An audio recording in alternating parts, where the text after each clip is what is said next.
To me, experience continuity really means, if you will, everything in one sense.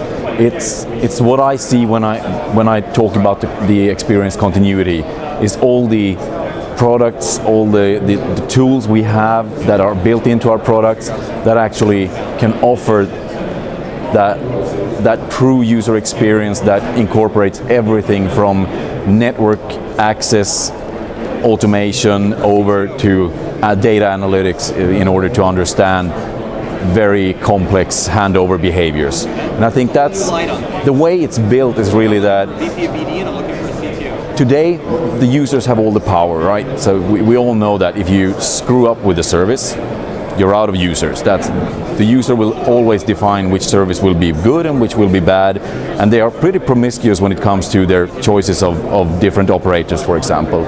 So if an operator doesn't provide them with a good experience, they'll change to another one.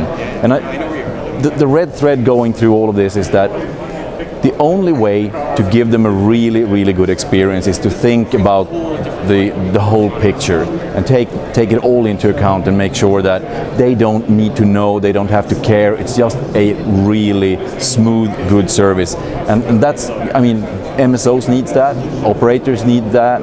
It's really what it's all built on.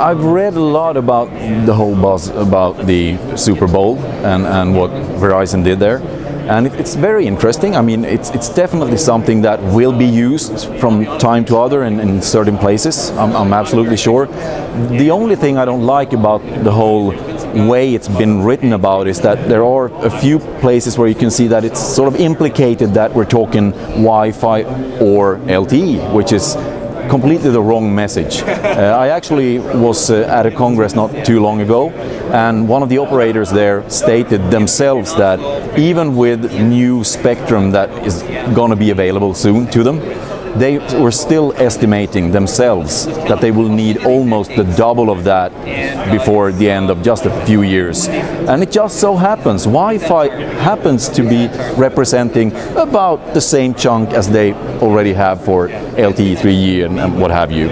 So there is no or in that discussion in my world.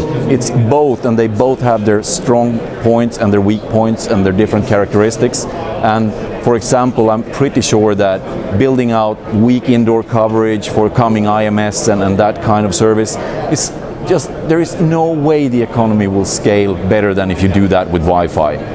On the other hand, of course, big coverage outdoor and that type will never ever be competitive for Wi-Fi compared to LTE. So that's my take on it. I think both are needed. I think, to me, as I mentioned before, I have this notion of the experience continuity being sort of the collective name for all of the things that we provide today. One of those parts is the smart ANDSF, which is an incredibly important part that takes all the hype and the buzz around policy. This is something we actually developed before it became a buzz and a hype. We've got a solution that is proven by the market, and it's out there in millions and more millions of live handsets today. So it's sort of grown in accordance to what customers really need, and we've been adding on from ANDSF standards to follow all the parts and pieces that are available today. But we also incorporate, for example, Hotspot 2.0 things into smart ANDSF. So to me, it's pivotal to have a really good policy management that can blend dynamic data, dynamic knowledge, things that we do and learn and see, like Always Best Connected, straight on the device, and combine that with flexible policies that has all the notions and possibilities that you need to have to give it a service differentiation between, for example, different subscriber types or different networks and how they behave. So it's a very important piece of the experience continuity.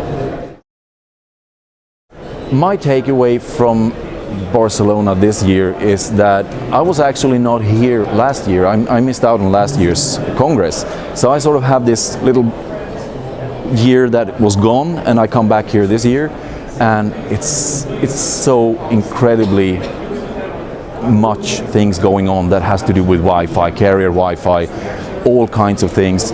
I mean, 2 years ago, I've heard from colleagues about how that sort of came about last year, but to me, who wasn't here until then 2 years ago, it's a giant leap in terms of how we discuss around net environments and the usage of Wi-Fi as yet just another part of all the data bearers that you need.